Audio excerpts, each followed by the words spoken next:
എഴുപുന്ന താരക എന്നാക്കാല്ലേ. താരക, താരക. എഴുപുന്നയിലെ star. ഒരു നല്ല പേര് കിട്ടിയല്ലോ. എന്തേ?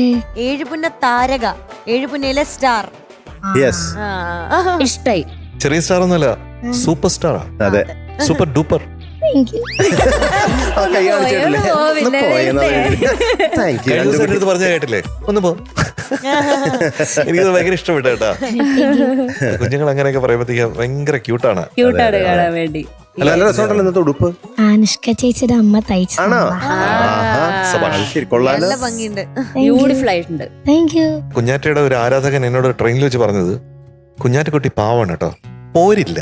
എന്താ പോരില്ലാന്നോ? പോര് ഇല്ലെന്ന്. ഓ അങ്ങനെ. പോര് വഴക്കുണ്ടാക്കത്തില്ല. അങ്ങനെയല്ല, ജാടയില്ലെന്ന്.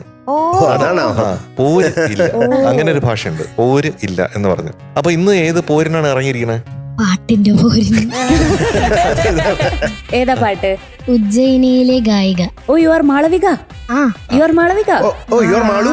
She is Malu. Oh okay. ബാക്കി പാട്ടിന്റെ ജാതകം. ഫിലിം കടൽപ്പാലം, വർഷം 1969, music G Devarajan master, lyrics Vayalar Ramavarma sir, പാടിയത് പി ലീലാമ്മ. ഇതിലാണ് SP ബാലസുബ്രഹ്മണ്യൻ സാർ ആദ്യമായിട്ട് മലയാളത്തിൽ പാടുന്നത്.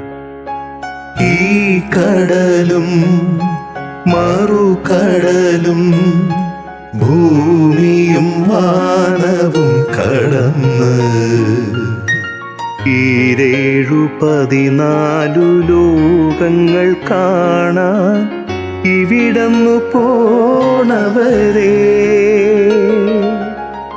അവിടെ മനുഷ്യരുണ്ടോ,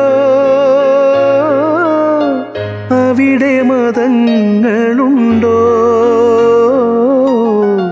ഈ കടലും മറുകടലും ഭൂമിയും മാനവും കടന്ന്.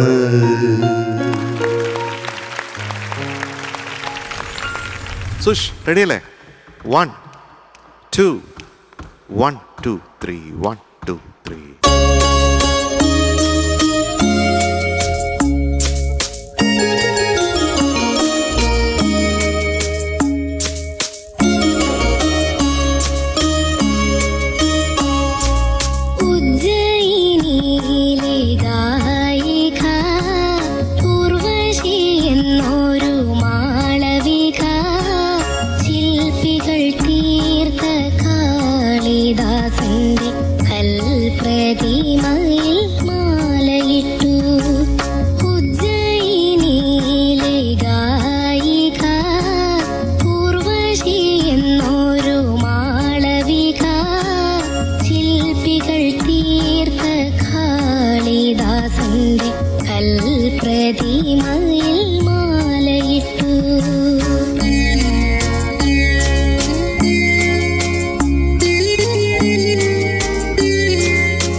മുനികന്യകയായി പൂജിച്ചു ഹിമഗിരി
തീമയിൽ മാലയിട്ടു. ഗുഡ് മോളെ, ഗുഡ് ഗുഡ് ഗുഡ്. അപ്പോ നമ്മുടെ എഴുപുന്ന താരക എന്തോ ഇന്ന് കിട്ടിയിരിക്കുന്ന മാർക്ക് കുറച്ച് കുറവാണ്. പരിമിതികൾ മനസ്സിലായല്ലോ. 96.75 out of 100. Thank you sir. നല്ല എനർജി ആയിട്ട് തിരിച്ചു വരട്ടെ കുഞ്ഞാറ്റക്കുട്ടി. അതെ, Okay. ആ തിരിച്ചുവരവിനായി ഞങ്ങൾ കാത്തിരിക്കുന്നു. Okay. തിരിച്ചു വരണമെങ്കിൽ കുഞ്ഞാറ്റയ്ക്ക് ഒരിക്കലും ചെയ്യാൻ പറ്റാത്തൊരു കാര്യം ചെയ്യേണ്ടി വരും. മിണ്ടാതിരിക്കേണ്ടി വരും. ഉണ്ടായിരിക്കാൻ ബൈ. അത് പ്രതീക്ഷിച്ചില്ല അല്ലേ?